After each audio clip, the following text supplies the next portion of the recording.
हाजिर हूं मैं राजीव। दोस्तों, सुप्रीम कोर्ट से लेकर चुनावी मंच तक आज अल्पसंख्यक आरक्षण, जाति जनगणना और संविधान की रक्षा के नाम पर हलचल तेज रही।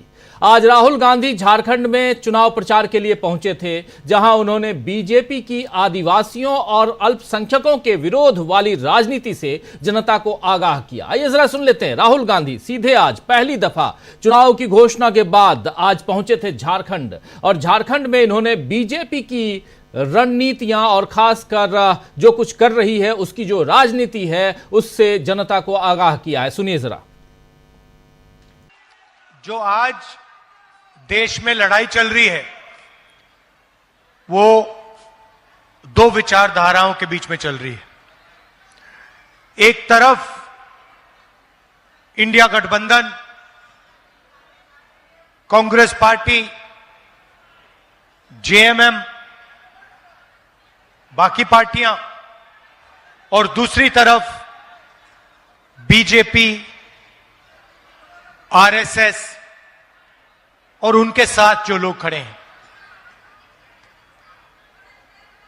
हम संविधान की रक्षा कर रहे हैं, हम संविधान को बचाने की कोशिश कर रहे हैं, और वो इस संविधान को खत्म करना चाहते हैं। वो चाहते हैं कि जो पहले था, संविधान से पहले जो था वो हो। हम चाहते हैं कि समाज में समानता हो, एकता हो, भाईचारा हो, और देश को संविधान के माध्यम से चलाया जाए। अब ये जो संविधान है ये सिर्फ एक किताब नहीं है। इस संविधान में बिरसा मुंडा जी की सोच है या नहीं? बिरसा मुंडा जी की सोच है, अंबेडकर जी की सोच है, फूले जी की सोच है, महात्मा गांधी जी की सोच है, और हिंदुस्तान के जो गरीब लोग हैं, चाहे वो आदिवासी हो, दलित हो, पिछड़े वर्ग के लोग हो, किसान हो, मजदूर हो, उनकी रक्षा यह संविधान करता है। इसीलिए नरेंद्र मोदी जी चाहते हैं, अदानी और अंबानी चाहते हैं कि इस संविधान को खत्म कर दिया जाए, बिरसा मुंडा जी की सोच को दबा दिया जाए, अंबेडकर जी की सोच को खत्म कर दिया जाए, गांधी जी की सोच को खत्म कर दिया जाए और इसको परे कर दिया जाए। और हम चाहते हैं कि ये सामने रहे, इसी के माध्यम से देश चले। तो साफ साफ यहां संविधान को दिखाते हुए जो बात यहां कह रहे हैं राहुल गांधी, वो बहुत महत्वपूर्ण इसलिए क्योंकि आजादी के बाद संविधान और संविधान के हिसाब से देश को चलते हुए हम लोग अभी तक आ रहे हैं, देखते आ रहे हैं। लेकिन दूसरी तरफ आजादी से पहले वाले देश की तरफ ले जाना चाहते हैं नरेंद्र मोदी, ये बात यहां रखते हुए, और उसमें अपने तमाम उन नेताओं और उन महापुरुषों की बात रखते हुए यहां पर राहुल गांधी नजर आ रहे हैं। वहीं आज नरेंद्र मोदी महाराष्ट्र में थे दोस्तों, और उन्होंने वहां आदतन राष्ट्रवाद और सामाजिक भेदभाव को चुनावी चर्चा का मुद्दा बनाया। संविधान और कोर्ट के मामले को सामने रखते हुए नरेंद्र मोदी ने कांग्रेस को महाराष्ट्र में घेरने की कोशिश की। आइए जरा आप नरेंद्र मोदी को सुन लीजिए। सर के संविधान की परवाह है न कोर्ट की और न ही देश की भावना की। ये सिर्फ दिखावे के लिए जेब में खाली पन्नों वाले संविधान की किताब लेकर घूमते हैं। कल आपने देखा उनकी पोल खुल गई। जब संविधान की रक्षा की बात आती है, जब संविधान के सम्मान की बात आती है, ते उल्टा ही काम करते हैं। ये कांग्रेस वाले ऐसे हैं, 75 साल तक जम्मू कश्मीर में बाबा साहब आम्बेडकर के संविधान को लागू नहीं होने दिया।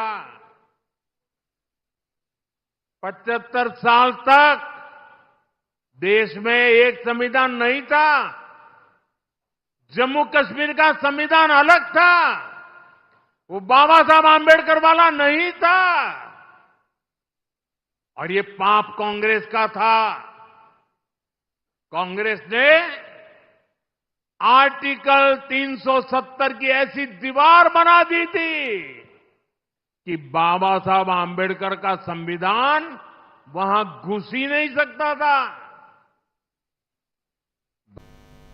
अब जरा कोई नरेंद्र मोदी से पूछे ये आर्टिकल 370 बाबा साहब के संविधान में है या नहीं है, इसकी दीवार कांग्रेस ने कैसे बनाई, तो साफ साफ यहां मिथ्या वचन यानी कहीं ना कहीं गुमराह करते हुए नजर आ रहे हैं नरेंद्र मोदी और जो बातें। लेकिन सबसे बड़ी बात कि नरेंद्र मोदी यहां पर जो राहुल गांधी जिस संविधान को दिखा रहे हैं, जिस किताब को दिखा रहे हैं, उसी के इर्द गिर्द नरेंद्र मोदी नजर आ रहे हैं। यानी नरेंद्र मोदी यहां राहुल गांधी के संविधान के मसले पर फंसे हुए नजर आते हैं। उधर जम्मू कश्मीर की विधानसभा में जब यहां अनुच्छेद 370 या आर्टिकल 370 की बात हो रही है, तो जम्मू कश्मीर की विधानसभा में अनुच्छेद 370 की बहाली और विशेष राज्य के दर्जे पर हंगामा लगातार चल रहा है। और इस मसले पर आज नरेंद्र मोदी ने जो महाराष्ट्र में कहा है कि कोई ताकत 370 वापस नहीं करवा सकती है, इस तरह की टिप्पणियों से जाहिर होता है दोस्तों कि बीजेपी हर जगह केवल अपने एजेंडे को लागू करने के लिए सत्ता में आना चाहती है। मोदी की तरह योगी भी अब बटेंगे तो कटेंगे को जगह जगह दोहरा रहे हैं।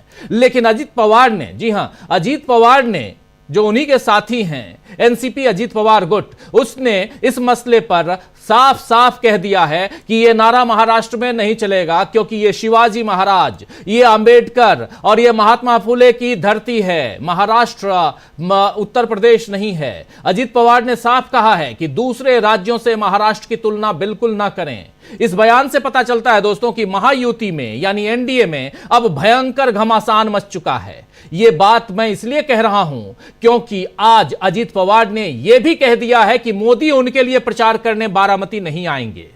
इधर नवाब मलिक ने भी साफ साफ कह दिया है कि हम अपने प्रचार में नरेंद्र मोदी की फोटो तक नहीं लगाएंगे।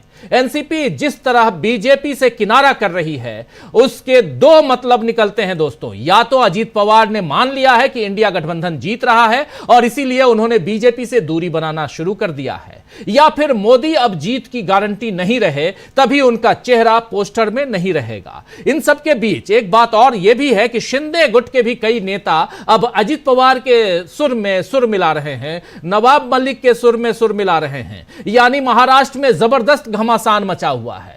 महाराष्ट्र में बीजेपी के लिए केवल महायुति में पड़ी दरार ही मुसीबत नहीं है, बल्कि संविधान की रक्षा को लेकर अमित शाह ने जो बयान दिया है कि राहुल बाबा संविधान प्रचार का मुद्दा नहीं बल्कि आस्था और विश्वास का मुद्दा है, इसको लेकर भी वहां बवाल मचा हुआ। ये जरा सुन लेते हैं अमित शाह को भी। जब आपने मोदी जी को झेल लिया तो अमित शाह जी को भी झेल लीजिए, जरा सुन लीजिए। एनजीओ साथियों ने उनको एक संविधान की प्रत पकड़ाई।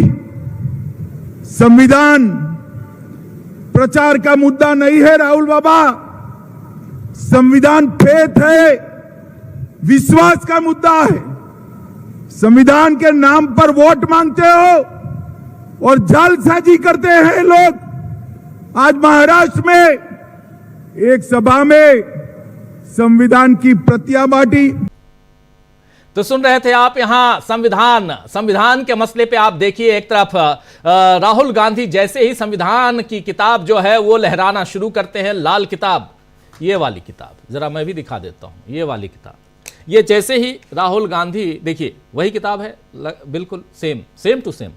तो ये किताब जहां राहुल गांधी दिखाते हैं, उधर नरेंद्र मोदी का डर साफ सामने आता है। अमित शाह के इस बयान से भी बीजेपी का डर नजर आ रहा है दोस्तों, साफ साफ। संविधान का अगर प्रचार होता है तो इससे जनता की जागरूकता ही बढ़ेगी, लेकिन बीजेपी उसे आस्था और विश्वास की किताब बताकर दबाकर रखना चाहती है। यानी बीजेपी को जनता के जागने से डर लग रहा है। सच्चाई यह है कि जनता न जागे, जनता संविधान के मूल तत्वों को न समझे, इसीलिए संविधान को आप दबा के रखिए, संविधान की बात कोई न करे, और अगर करता है तो आस्था के नाम पर इसे दबाने की कोशिश कीजिए, आस्था और विश्वास के नाम पर। यह आस्था और विश्वास का मसला नहीं है दोस्तों, यह मसला हमारे देश के कानून का है, देश के संविधान, मतलब देश किस ढंग से चलेगा, आगे बढ़ेगा, उसका मामला है। खैर, देवेंद्र फडणवीस और अब नितिन गडकरी ने जिस तरह जाति जनगणना की बात पर राहुल गांधी पर निशाना साधा है, उन्हें अर्बन नक्सलियों में से घिरा हुआ बताया है, ये सारी बातें महाराष्ट्र में बीजेपी की हार की पटकथा लिख चुकी है। पटकथा समझते हैं आप, स्क्रिप्टिंग हो चुकी है। वहीं बीजेपी को आज सुप्रीम कोर्ट के फैसले से भी निराशा हुई होगी, और खासकर तब जबकि फैसला सीजेआई यानी चीफ जस्टिस ऑफ इंडिया की तरफ से आया है। आपको बता दूं कि देश के मुख्य न्यायाधीश डीवाई चंद्रचूड़ का आज आखिरी कार्यकारी दिन था, आज लास्ट वर्किंग डे था डीवाई चंद्रचूड़ साहब का। आप जानते हैं कि 10 तारीख को यानी आज के ठीक दूसरे दिन यानी परसों डीवाई चंद्रचूड़ साहब सेवानिवृत्त यानी रिटायर हो रहे हैं, लेकिन अदालत में आज शुक्रवार तक ही उनका काम होता है, लिहाजा उनके फैसले लेने का यह आखिरी दिन था। और इस मौके पर उन्होंने एक ऐसा फैसला लिया है जो दिन भर सुर्खियों में बना रहा।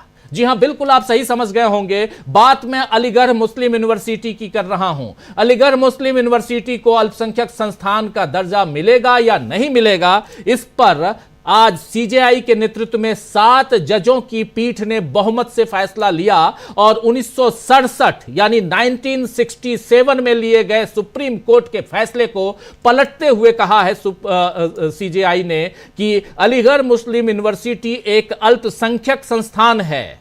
लेकिन अदालत ने यह भी कहा है कि अब 3 जजों की एक नई बेंच यह फैसला करेगी कि एएमयू को यानी अलीगढ़ मुस्लिम यूनिवर्सिटी को अल्पसंख्यक संस्थान है या नहीं है, उस पर वो विचार करेगी। यानी नई बेंच 1967 यानी 1967 के अजीज बादशाह फैसले को खारिज करेगी या फिर आर्टिकल 30, जो आर्टिकल 30 क्या है संविधान का, जो आर्टिकल 30 है अनुच्छेद 30, वो कहता है शैक्षणिक संस्थानों की स्थापना और प्रशासन करने का अल्पसंख्यकों का अधिकार। ये देता है कि अल्पसंख्यक जो हमारे देश में हैं आर्टिकल 30 के तहत वो शैक्षणिक संस्थानों का, ऐसे एजुकेशन ऑर्गेनाइजेशंस का वो की स्थापना कर सकते हैं, उसको चला सकते हैं, उसको खोल सकते हैं, शुरुआत कर सकते हैं, और उसमें अल्पसंख्यकों को प्रशासन करने का अधिकार मिलता है। यानी उसमें अल्पसंख्यक रहें और उसमें वो प्रशासन करें, अपना उसमें योगदान दें। और इसके तहत आर्टिकल 30 के तहत इसके अल्पसंख्यक के दर्जे पर मोहर लगा देगी अगर 3 जजों की बेंच जो है इसको आगे फैसला लेती है। तो आपको और भी कुछ जानकारी इस पे देना चाहता हूं दोस्तों। 1967 के फैसले के मुताबिक अलीगढ़ मुस्लिम यूनिवर्सिटी अल्पसंख्यक संस्थान नहीं था, लेकिन सीजेआई डीवाई चंद्रचूड़ ने अनुच्छेद 30 को केंद्र में रखते हुए, सेंटर पॉइंट में रखते हुए फैसला उन्होंने आज सुनाया है, और इस अनुच्छेद से अल्पसंख्यकों को अपने शैक्षणिक संस्थान चलाने का हक मिलता है। अब अगर एएमयू को अल्पसंख्यक चरित्र का दर्जा मिल जाता है तो यूनिवर्सिटी में मुस्लिम छात्रों के लिए 50% आरक्षण का रास्ता साफ हो जाएगा। मौजूदा वक्त में अलीगढ़ मुस्लिम यूनिवर्सिटी ऐसी किसी भी रिजर्वेशन पॉलिसी को फॉलो नहीं करता है, हालांकि इसमें एक आंतरिक आरक्षण सिस्टम है और इसके तहत अलीगढ़ मुस्लिम यूनिवर्सिटी से संबद्ध स्कूलों कॉलेजों से पढ़ने वाले छात्रों के लिए इस यूनिवर्सिटी की 50% सीटें रिजर्व हैं। 1920 के एक्ट को 1981 में सरकार ने संशोधित करते हुए, अंग्रेजों के जमाने में एक एक्ट था, उसको 1981 में सरकार ने संशोधित किया था और कहा है कि 1981 में जो संशोधित हुआ उसके बाद इस यूनिवर्सिटी का, उसमें यह कहा गया है कि इस यूनिवर्सिटी का गठन भारतीय मुस्लिमों द्वारा किया गया था। उसके बाद 2005 में यूनिवर्सिटी ने पोस्ट ग्रेजुएट मेडिकल कोर्स के लिए 50% सीटें रिजर्व कर दी थी और इस रिजर्वेशन और 1981 के एक्ट में संशोधन को 2006 में इलाहाबाद हाई कोर्ट ने खारिज कर दिया था। देखिए कहानी कैसे कैसे बढ़ रही है, 1920 से 1981, 1981 से 2005, लेकिन 2006 में इलाहाबाद कोर्ट ने यह जो रिजर्वेशन 50% का था खासकर मेडिकल के लिए, उसको खारिज कर दिया था। अल्पसंख्यक का दर्जा जो है उसको तो 1967 में खारिज कर ही दिया गया था। उसके बाद इसको सुप्रीम कोर्ट में चुनौती दी गई थी, जिस पर आज फैसला सुनाते हुए सुप्रीम कोर्ट ने 1967 के फैसले को पलट दिया।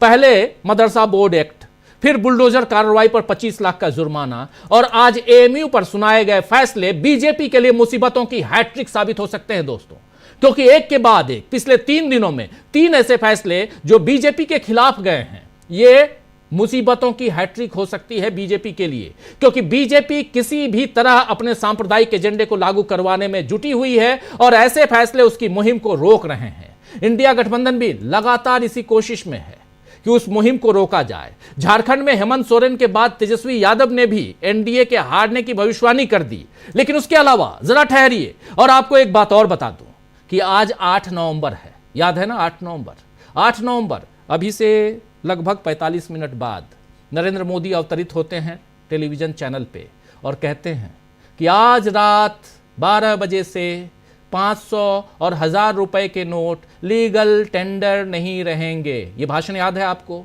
बिल्कुल। आज 8 तारीख बरसी है 2016, 8 नवंबर, और इसी 8 नवंबर 2016 को याद कराते हुए आज झारखंड में तेजस्वी यादव ने क्या कुछ कहा है, सुन लीजिए। पहले तेजस्वी यादव को सुनिए। पर आरोप लग रहा है कि प्रत्याशी के गाड़ी पर हमला करवा रहे हैं, सीताराम मांझी बोल रहे हैं। खुद लोग करा रहे होंगे, कोई मतलब है क्या? कोई इन लोगों को अटेंशन देता है क्या? ये सब बेकार की बातें हैं। आप एक बात समझो, आज 8 नवंबर है, बहुत बड़ा दिन है, खास दिन है। आप लोग भूल गए होंगे नोटबंदी की आज बरसी है। 8 नवंबर को ही जो है नोटबंदी हुई थी, और आज के दिन जिन जिन लोगों ने लंबे कतार में लाइन में लग कर के जिन लोगों ने अपने जान को गंवाया था, आज उनको हम लोग श्रद्धांजलि देते हैं। बड़ी बड़ी बातें हो रही थी जब नोटबंदी की जा रही थी, तो भ्रष्टाचार खत्म होगा, काला धन खत्म होगा। आज कई साल हो गए नोटबंदी को, ना भ्रष्टाचार खत्म हुआ, ना अपराध खत्म हुआ, ना इनका काला धन खत्म हुआ। और भाजपा ने नोटबंदी के समय देश के हर एक जिले में, सोचो देश में कितने जिले हैं, हर एक जिले में जमीन खरीद करके 5 स्टार ऑफिस बनाया, सारा काला धन से। तो आज 8 नवंबर जो नोटबंदी की बरसी है, तो सुन रहे थे आप, यहां पर पोल खोल रहे हैं 8 नवंबर नोटबंदी की बरसी, और उस बरसी पर जो बातें यहां कह रहे हैं, रख रहे हैं यहां तेजस्वी यादव, बहुत पते की बात। और भाजपा ने इसके बाद क्या किया, हर जिले में अपने लिए 5 स्टार होटल की तरह 5 स्टार दफ्तर बनवा लिए। काला धन कहां गया ये बता रहे हैं यहां तेजस्वी यादव। झारखंड में चुनाव प्रचार के लिए तेजस्वी यादव पहुंचे थे, उसी झारखंड में उधर राहुल गांधी पहुंचे थे, और इधर उत्तर प्रदेश में भी उपचुनाव हो रहे हैं। उत्तर प्रदेश के उपचुनाव को लेकर अखिलेश यादव क्या कुछ कह रहे हैं। अखिलेश यादव साफ साफ बता रहे हैं कि बीजेपी की हार तय है। आइए जरा अखिलेश यादव को सुन लीजिए। देखिए, कह रहे हैं अखिलेश यादव, डरे हुए इंसान की सबसे बड़ी पहचान होती है उसकी नकारात्मक बातें। जिनके पास अपनी कोई उपलब्धि नहीं होती वो दूसरों की बात करते हैं। नकली मुस्कान असलियत नहीं छुपा सकती। अगर प्रतिशत में समझो तो 100 की 100। भाजपा उपचुनाव में हार रही 9 की 9। ये बात कह रहे हैं, अगर प्रतिशत में समझो तो 100 की 100, और भाजपा उपचुनाव में हार रही 9 की 9। लेकिन उधर उत्तर प्रदेश के ही मुखिया यानी योगी आदित्यनाथ क्या कह रहे हैं। योगी आदित्यनाथ को भी जरा सुनाना चाहता हूं, बहुत महत्वपूर्ण है। और योगी आदित्यनाथ से पूछा गया कि भाई आपने ये तारीख क्यों आगे बढ़वा दी। ये जो तारीख है, जो 13 तारीख को चुनाव होने थे उत्तर प्रदेश में, उसको आप बढ़ा के 20 तारीख क्यों करवा दिए। इस पर एक गजब की दलील दी है योगी आदित्यनाथ ने, उनको भी सुनाता हूं। लेकिन बीजेपी की हार जो है दोस्तों, वो तय बता रहे हैं यहां तमाम नेता। आपने सुन लिया राहुल गांधी को, आपने सुन लिया उधर तेजस्वी यादव को, आपने पढ़ लिया और सुन लिया अखिलेश यादव को। ऐसे तमाम नेता हैं, लेकिन आपने इन सबके बीच 2 बीजेपी के नेताओं की बाइट हमने सुनाई आपको। एक नंबर के नरेंद्र मोदी और दूसरे नंबर के अमित शाह। दोनों क्या बात कर रहे थे? दोनों बात कर रहे हैं संविधान की, और उसी संविधान को लेकर राहुल गांधी लगातार घूम रहे हैं। क्या फिर एक बार संविधान के मामले में बीजेपी यहां फंस चुकी है? राहुल गांधी ने संविधान के मसले पे, जाति आधारित जनगणना के मसले पे, इन सब पे फंसा दिया है फिर से इस चुनाव में बीजेपी को। अपने पिच पे ले आए हैं राहुल गांधी, ये समझेंगे। लेकिन उससे पहले एक बहुत ही शानदार दलील सुनाना चाहता हूं योगी आदित्यनाथ का, जरा वो सुन लीजिए।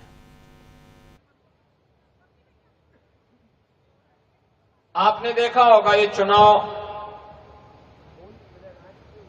पहले 13 नवंबर को था, 13 नवंबर के बाद तिथियां टली, क्योंकि सभी लगभग कमोबेश सभी राजनीतिक दलों ने कार्तिक पूर्णिमा के स्नान को देखते हुए चुनाव आयोग से इस बात की अपील की थी कि 15 नवंबर की तिथि ध्यान में रखते हुए इसको आगे चुनाव किया जाए। भारत निर्वाचन आयोग ने जन आस्था का सम्मान किया, 20 नवंबर को चुनाव की तिथि तय की।